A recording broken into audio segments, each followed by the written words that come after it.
Kisah pemuda kaya, anak bos besar, pemilik 73 perusahaan, yang menjadi cleaning service. Episode 402. Setelah masalah di restorannya Rena, para preman yang ditangkap semua, beserta bos mereka, serta oknum aparat yang terlibat.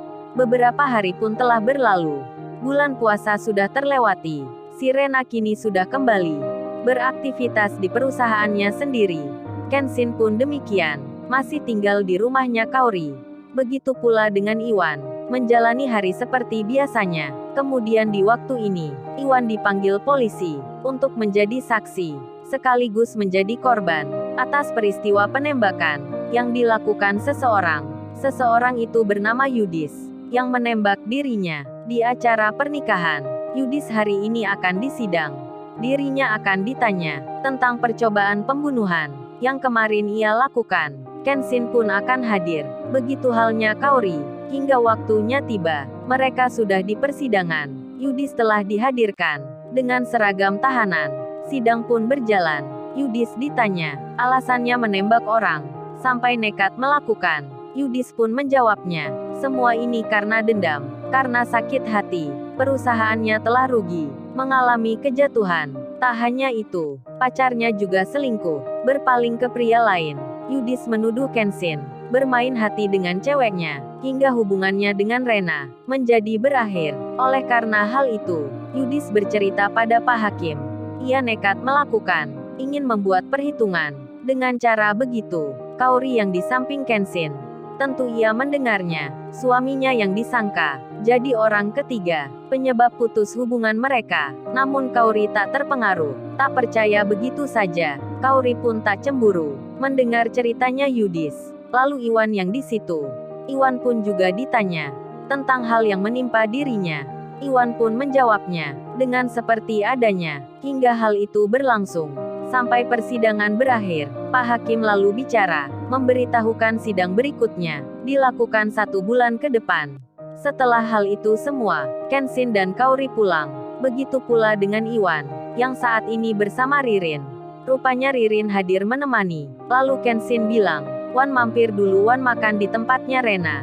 Kaori ingin makan roti." Iwan langsung menjawab, "Siap bro, laksanakan." Mereka pun lalu berjalan ke tempat tujuan. Tak lama kemudian, sampailah Kenshin dan Kaori di depan restoran Rena. Sementara itu, di lain tempat, Lisa sudah kembali bekerja di kantornya yang semula. Teman-temannya jadi senang. Mereka sangat gembira melihat Lisa yang ada di sini. Lisa pun banyak ditanya apa yang terjadi padanya, dan Lisa pun bercerita tentang Kenshin, tuan muda yang menolongnya. Mereka pun lalu membahasnya. Lain Lisa, lain pula dengan Sabria. Sabria yang kemarin ditawari Kenshin, maukah kerja di restoran untuk menjadi pimpinan? Setelah menimbang dan berpikir, dan melihat sendiri tempatnya, di sini banyak orang-orang yang sangat bersahabat, ramah dan murah senyuman. Apalagi pemiliknya baik hati. Sabria pun menerimanya, tak jadi ikut ayahnya untuk kerja di perusahaan. Sabria senang di sini. Ia pun akhirnya memilih menjadi pimpinan di restoran ini. Si Rena pun jadi senang mendapat orang yang tepat. Sedangkan Pak Freddy sendiri, yang bekerja di tempat barunya. Pak Freddy pun mendapat kabar agar segera bersiap-siap untuk ikut rapat yang diadakan di luar negeri. Pak Freddy pun mengiyakan. Beliau selalu siap sedia. Lalu Kenshin dan Kaori, serta Iwan dan Ririn, mendapat pemberitahuan dari salah satu pegawai restoran kalau Mbak Rena sedang keluar ke rumahnya pelanggan untuk membicarakan pesanan. Meskipun demikian, meski tak ada Rena di sini, Kenshin tetap memesan roti. Begitu halnya Iwan, yang turut juga begitu. Iwan bersama Ririn duduk di pojokan sambil menikmati makanan. Mereka saling bicara, saling bercanda. Kenshin dan Kaori pun melihatnya. Kemudian Kaori bicara, "Saya sepertinya cocok ya, Mas Iwan sama Mbak Ririn. Itu coba aja lihat mereka." Saling senyum-senyum begitu. Kenshin menjawabnya, namanya juga Iwan sedang jatuh cinta. "Ya pasti senyumlah Kaori. Masa harus cemberut? Aneh aja kamu." Kaori menyahut, "Emang siapa saya yang bilang begitu? Kan aku hanya tanya, kamu kok ngegas gitu?" Dan Kaori langsung bilang, "Kamu saya bikin sebel aja. Diajak bicara malah nggak ramah." Kenshin menjawabnya. Loh, kamu kok tiba-tiba marah gini Kaori? Kan aku nggak ada maksud begitu. Kenshin langsung berdiri, mendekati Kaori, sambil membawakan roti. Kenshin lalu bilang, ini deh istriku yang cantik. Aku suapin roti ini, biar nggak sewot mulu. Kenshin memberikan ke Kaori. Kaori pun memakannya. Langsung ia jadi tersenyum. Kemudian Kenshin bilang, nah gini kan cantik, nggak cemberut mulu. Malu tuh dilihat Iwan. Nggak sama dengan penampilan. Cantik kok mudah marah. Kaori menjawab, emang siapa juga saya yang marah? Kan aku nggak kenapa-napa. Kamu aja yang terbawa perasaan. Kenshin pun tersenyum. Lalu Kenshin bilang, ke pegawai restoran, ingin membeli roti lagi. Pegawai itu bertanya, iya berapa ya rotinya? Dibungkus atau dimakan di sini? Kenshin bicara, oh ini saya pesan 300 porsi. Bersama makanannya, tolong dibuatkan ya Mbak sekarang. Pegawai restoran terkejut, pesannya banyak sekali. Lalu ia menyahut, iya ini memang ada segitu. Tapi waktunya sekitar 2 jam. Apa mau Mas Kenshin menunggu? Kenshin menjawab, iya nggak apa Mbak saya tunggu. Kaori langsung bertanya, Sai untuk apa pesan sebanyak itu? Apa ada acara di rumah ya? Kok kamu minta begitu? Kenshin lalu bilang, oh ini Kaori, daripada kita di sini hanya makan dan hanya bicara saja, lebih baik juga cari kesibukan. Kita nanti akan membagikan makanan itu ke anak yatim sebelah. Itu tak jauh dari tempat ini. Ada rumah anak yatim piatu. Malulah Kaori, kalau kita makan enak, sedang mereka tak diberi juga. Entar bantu aku ya bagikan. Kaori pun menyahut, ya tentu itulah Sai.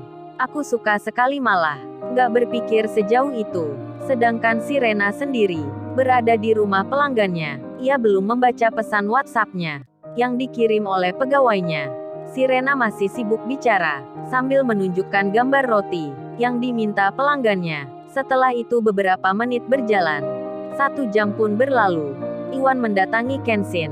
Iwan pun bilang, bro kalau gitu gua yang traktir di sini bro. Gua yang bayarin semua, soalnya ini aku banyak uang. Hahaha, Iwan tertawa, hatinya lagi senang. Merasakan asmara yang begitu indahnya. Lalu ia melanjutkan, Iwan bicara lagi, jadi lu tenang aja bro, gak usah kemana-mana, biar aku yang ke kasirnya.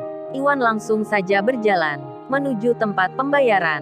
Saat di depan customer service-nya, Iwan pun menjelaskan maksudnya, ingin membayar semua makanan. Namun petugas kasirnya bicara, tapi ini semua pesanannya sudah dibayar oleh mbak itu. Maksudnya Mbak Kaori, termasuk makanan Mas Iwan ini. Waduh kalah cepat nih ceritanya. Iwan sudah berniat ingin mentraktir, malah sudah dibayarin. Yang bayar istrinya Kenshin pula. Kan malu jadinya. Kemudian Iwan kembali ke tempat duduknya Ririn. Setelah beberapa saat, roti dan makanan yang dipesan Kenshin tadi, kini sudah siap semua. Kenshin dan Kaori diberitahu. Mereka pun mengambilnya. Iwan dan Ririn melihatnya, dan tentu saja, keduanya pun menghampiri. Iwan langsung bertanya, lo bro kok pesan banyak begini? Untuk apa ini emangnya? Kenshin menyahut, ini Wan untuk anak-anak yatim. Kita bagikan untuk mereka. Ririn pun langsung membantu, ikut membawakan pula. Ia dengan Kaori, berjalan bersama-sama. Kenshin dan Iwan pun juga. Setelah itu si Rena tiba. Melihat Kenshin keluar restorannya, demikian dengan yang lainnya, hingga hal itu akhirnya diketahui. Kalau Kenshin membagikan makanan ke anak-anak yatim, si Rena pun tersenyum. Langsung ia ikut membantu. Sebelumnya mereka saling menyapa, saling berpelukan, tentunya sama Kaori dan Ririn. Rena merasa bahagia, restorannya dikunjungi, dan ia pun ikut berbagi dengan memberikan rezeki ke anak-anak yatim. Setelah itu semua, kini pun tiba saatnya acara meeting di luar negeri. Tinggal sebentar lagi, Kenshin dan Kaori pun dijadwalkan akan pergi. Lalu, bagaimana kisah selanjutnya? Subscribe channel ini untuk episode berikutnya. Terima kasih. Jangan lupa ya guys, untuk kelanjutan ceritanya ada di channel Story Kaori. Subscribe ya guys, dan tekan notifikasinya